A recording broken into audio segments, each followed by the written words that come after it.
Welcome back to the Overboard DM. My name's Cujo, and I go overboard on everything Dungeons and Dragons so that you don't have to. I'll let you take a look at what I purchase and see if it's right for you. Today we're going to be unboxing Baphomet, Gale Force 9 miniature. He does not come put together, so a lot of my Gale Force 9 miniatures that I've already did videos on, I already had them assembled. I'm starting to get new ones in, and I've never shown how you receive them. So I've already taken them out of the box to make sure all the pieces were there. But I'll show you what you get. Alright, they come in bubble wrap and they're all taped up. They'll be 100% inside the little packages, and you're going to get your resin casted pieces. And I've been reading a lot of reviews lately on some of the older miniatures that I've also reviewed online, and they're giving bad reviews because of something like this. Like, this is a socket piece that's going to go inside the body, and you'll have to clean that up. You know, and people are just, I guess, not wanting to clean their miniatures up. I'm not sure. Maybe they pay. I pay high dollar for it, so it should be perfect. Well, I mean, you're paying for the sculpt, I guess, and the quality of the material, which can be brittle material, but it holds high detail. As you'll see here, you know, like this, you're going to have to trim all that off. You just need the square nub. You don't need that extra stuff right there. So I'm kind of showing this so maybe people will watch and know what they're going to get, and maybe not leave such bad reviews. You know, I'm not paid by Gale Force 9 at all, but I just like the company. I think they do great work. Most of their miniatures are excellent. I haven't had, I mean, some of them are just, you know, they're good. None of them are bad. Here's the back of the head.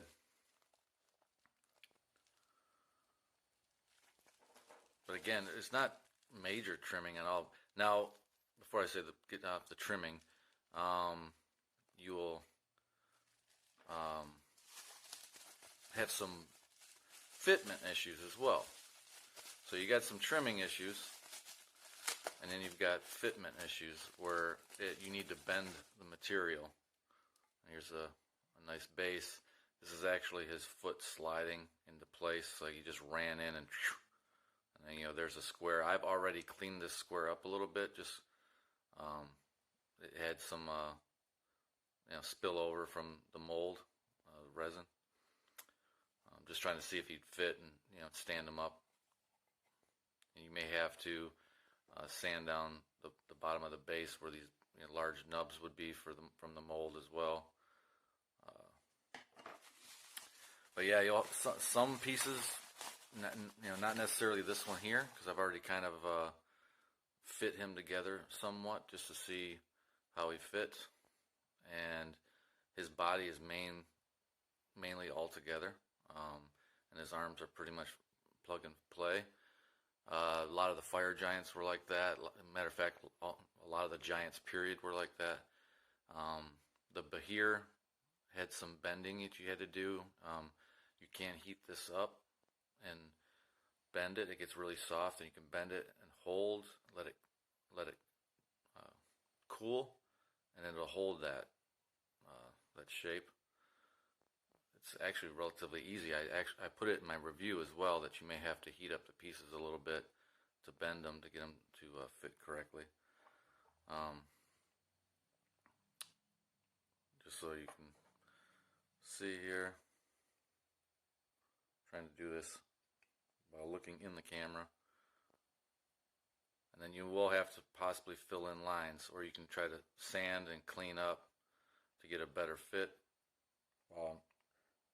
Yeah.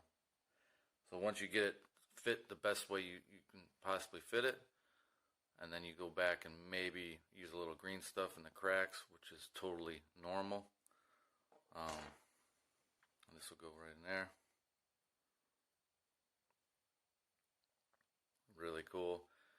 You can kind of see the size. I'm going to do a video at the end of this with them all put together. Yeah, that's all the pieces for this model. So he goes right in his base there. He's skidding into place.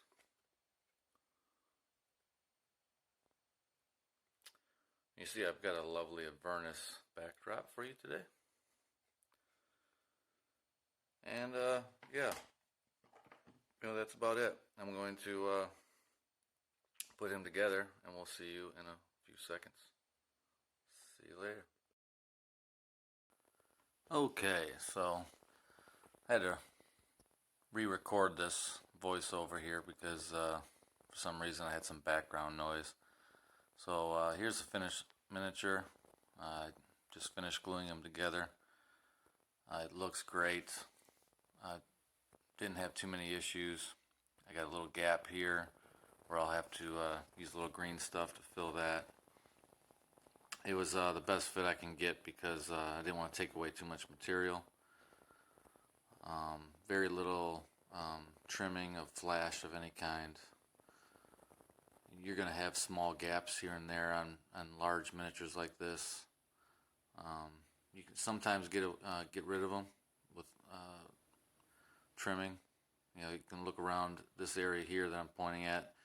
I got that really good. There was pretty much no gaps around the brow as well. But then on the back of the head, I couldn't really get rid of that and keep the other ones gone. So without spending too much time, that's an easy place to fill and patch up.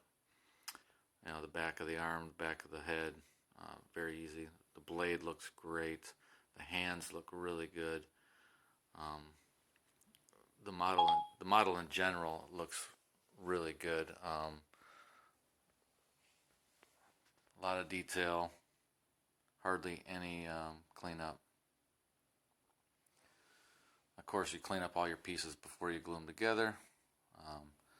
Here I'm showing the base size. He is on a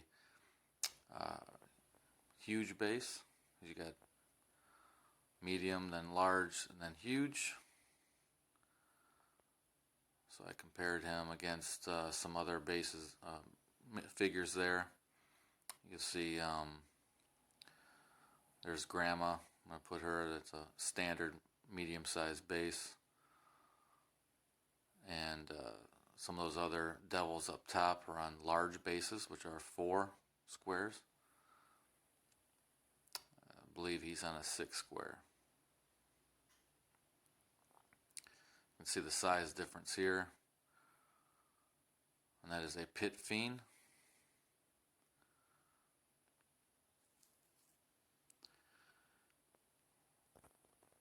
Just an excellent sculpt, guys. He looks just like he's supposed to look right out of the book. I think I was pointing out that if you find any super glue spots where you have a tiny little nit or detail, that's actually the factory fixing something before they send it out. It's kind of rare, but it does happen. I mean, they're trying to make sure that you get the miniature that you want. And I can understand it trying to break a little bit when it comes out of the mold. You'll never get a piece that's fully glued together, like one of his arms or one of his tail, but just a small little tiny detail piece may be glued back on. I wouldn't fret it. It's going to be fine. Like I said, I have liked every miniature that I've gotten from them. It looks beautiful.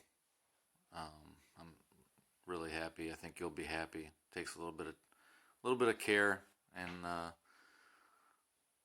you're going to have a great piece to paint and show off.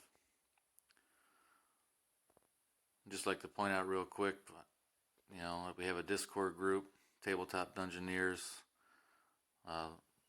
Love to have you over there. tell them Joe sent you. Cujo. Come on over, and we got a bunch of good guys. We got a lot of crafters, a lot of YouTubers, small-time YouTubers, and we are just, there for support and supporting each other, and we'll help you out, point you in the right directions. You can help tell us what you want to see in the future videos. We got guys that do lore, and we got guys that are just crafting everything under the sun. We got diorama makers.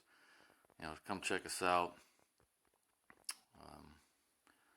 But besides that, make sure you like and comment and subscribe. We can definitely use it, all of us. Just helps us get the word out, lets people check out everything, and it helps our channels grow. We can always appreciate it. But I like to use Dwarven Forge in most of my miniature videos too. I'm going to try to do more of these spreads, so you can kind of get a little feel of some Dwarven Forge in every one of my videos. But I do a lot of Gale Force 9 miniatures, and I do a little bit of the Knowles' Marvelous Miniatures as well. But yeah, until next time, guys, I'll see you later.